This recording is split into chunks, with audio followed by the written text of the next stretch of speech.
Movie की शुरुआत होती है कांधार अफगानिस्तान से।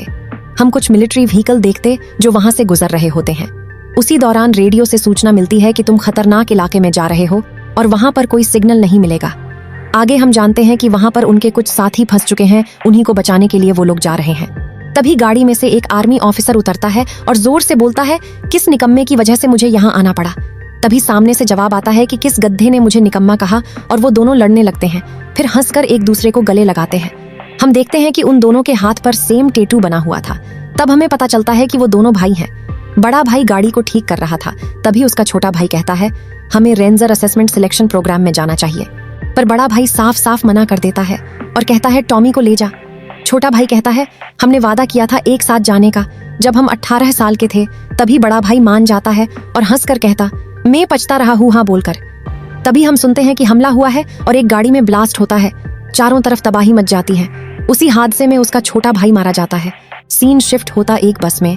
तभी बड़ा भाई अचानक नींद में से जाग जाता है और कुछ गोलियां खा लेता है।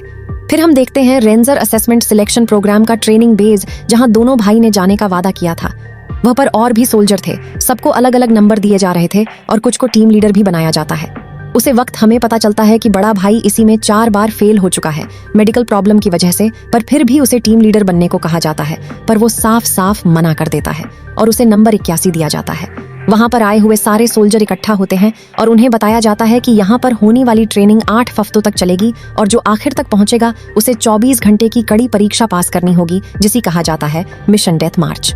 सभी सोल्जर की ट्रेनिंग स्टार्ट होती है। वहां पर अलग अलग तरह की ट्रेनिंग करवाई जाती है और जो लोग फेल होते हैं उनको एक एक करके निकाल दिया जाता। 81 का रनिंग रिकॉर्ड देख ऑफिसर भी हैरान रह जाते हैं। अगले सीन में देखते हैं, उन्हें पूछा जाता है कि इससे पहले कहाँ पे पोस्टिंग थी तुम्हारी। तभी 81 अपने बारे में बताता है और हमें पता चलता है कि जिस हमले में उसका छोटा भाई मारा गया, वो हमला तालिबान ने करवाया था। 81 ने एक मेडल जीता था, सिल्वर स्टार, जिसके बारे में बाकी सोल्जर बात कर रहे थे। और तभी 81 को एक सोल्जर पूछता है, अंधार की बात सच है क्या? उसी वक्त कमांडर आते हैं और चिल्लाकर कहते हैं, खाते टाइम बात करना मना है, और वो सभी को पनिशमेंट देते हैं। रात को सोने के टाइम 81 फिर से वही गोली छुपकर खा रहा था। तभी 7 उसे देख लेता है। ट्रेनिंग के टाइम 7 81 को उसके टैटू का मतलब अंदाजा लगाकर बताता है, जो कि बिल्कुल सही था। ट्रेनिंग जारी रहती है। जो लोग सिलेक्ट नहीं हुए उन्हें निकाल दिया जाता है। हम देखते हैं अब सिर्फ एक ही हफ्ते की ट्रेनिंग बाकी है। उसकी शुरुआत पानी के अंदर से चल के दूसरी ओर जाना था। 81 पानी के अंदर ही बेहोश हो जाता है। फिर उसे पानी से निकालकर ऑफिस में बुलाया जाता है और पेन पेपर देकर कहते हैं, तुम यह से रिजाइन देकर चले जाओ क्योंकि तुम्हारी मानसिक स्थिति ठीक नहीं है। पर 81 उन्हें बताता है कि मुझे परेड के लिए जाना है और वो वह से चल जाता है। सीन शिफ्ट होता है और हम देखते 81 के साथ कुछ लोगों ने आखिरी हफ्ते की ट्रेनिंग पास कर ली है और सब लोग बहुत खुश हो जाते हैं। तभी उनको अपना आखिरी मिशन दिया जाता है, जो कि दुश्मन के एरिया में क्रैश हुए अपने ही एयरक्राफ्ट को तबाह करके पायलट को बचाना था। 81 को टीम लीडर बनाया जाता है। मिशन के लिए सभी यूनिट निकल जाती है। बताई हुई लोकेशन पर जाने के बाद सभी लोग हेलीकॉप्टर से रस्सी के जरिए नीचे आते हैं। 81 सबको आगे बढ़ने के लिए कहता है और उसी के साथ उनकी डेथ मार्च परीक्षा की शुरुआत होती है। टीम लीडर के तौर पर 81 को सबको मोटिवेट करना था, पर वो ऐसा नहीं करता। उसकी जगह 7 टीम को हौसला देता है। फिर सब आगे बढ़ते हैं। रात के टाइम सब लोग 20 मिनट का ब्रेक लेते हैं। उस टाइम 81 खुद पहरा देता है। तभी 7 उसके पास आता है और कुछ पर्सनल बात करने को कहता है, पर 81 साफ मना कर देता है। तभी वहां पर हमला होता है, पर किसी को कोई चोट नहीं आती और वो आगे की तरफ बढ़ते हैं। तभी उन्हें वहां एक एयरक्राफ्ट दिखाई देता है और वो लोग उसे उड़ाने के बारे में प्लान बनाते हैं। तभी उनका साथी कहता है कि एयरक्राफ्ट की लोकेशन बताई गई, लोकेशन से थोड़ी दूर है। सब लोग चौंकना हो जाते हैं और आगे बढ़ते हैं। तभी 81 को एक रोशनी दिखाई देती है और वो 7 को इशारा करके बताता है। फिर 81 उस रोशनी के पीछे जाता है और बाकी सोल्जर एयरक्राफ्ट पर बॉम्ब लगते हैं। तभी 81 देखता है वो रोशनी एक क्रैश हुए एयरक्राफ्ट के शीशे से आ रही थी।